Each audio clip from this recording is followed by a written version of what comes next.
Kishanwadi BSUP આવાસ યોજનાના 27 ટાવરને નિર્ભયતા અંગેની નોટિસ જારી કરવામાં આવી। કુલ 94 પૈકી 27 ટાવરને નિર્ભયતા અંગેની નોટિસ અપાઈ।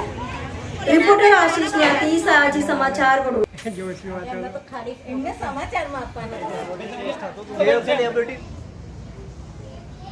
2010 થી એના લોકોને લેવા, જ્યારે મકાનો 2006 માં તોડ્યા, 6 થી 8 લગીને લોકો ભાડેથી રહ્યા, ઘણી મુશ્કેલી વેઠી અને પછી જ્યારે મકાનો મળ્યા 2 જ વર્ષ થયા અને એમના જર્જરનું શરૂઆત થઈ। એટલે 2012-13 માં મકાનોના સ્લેબ તૂટ્યા। અમે 2013 થી 2015 સુધી કોર્પોરેશન અનેકો વાર રજૂઆત કરી, કોર્પોરેશનને ધ્યાનમાં ના લીધી। ત્યારે 2014-15 માં અમે કોર્પોરેશન સામે ગ્રાહક સુરક્ષા તકરાર નિવારણમાં વડોદરા ખાતે અમે કેસ દાખલ કર્યો।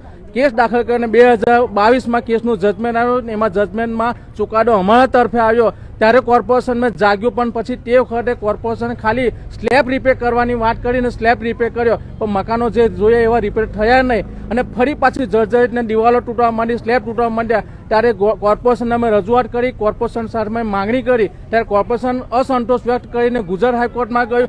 ગુજરાત ફોરમમાં જઈ અને ત્યાંથી જ નીચલી કોર્ટના ચુકાદાને માન્ય રાખીને અમને મકાન બદલી આલવાની વાત કરી। તે કોર્પોરેશન મંજૂર ન હતું અને મંજૂર ના થયાના કારણે હાલ કોર્પોરેશન દિલ્હી ફોરમમાં ગયું છે। નેશનલ ફોરમમાં જઈ અને કોર્પોરેશને અમારા પર નોટિસ મોકલી છે। અમે નોટિસનો જવાબ આપીશું, પણ હાલ જે પ્રમાણે જાંબુવાના મકાનો જર્જરિત થઈને તૂટીને સ્લેબ તૂટીને જે મૃત્યુ પામ્યા છે, તેવી જ રીતે કિશનવાડી પણ મોતના મોંમાં છે અને મોતના મોંમાં હોવાનું આજે 5 વર્ષથી મોતના મોંમાં ઝૂમી રહ્યું છે, પણ કોર્પોરેશને આ જાંબુવાના બનાવ બન્યા પછી આ નોટિસ મોકલી છે।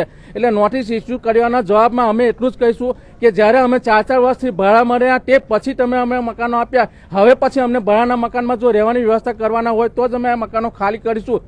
બાકી તમારામાં તેવર હોય તો તમે મશીન લઈને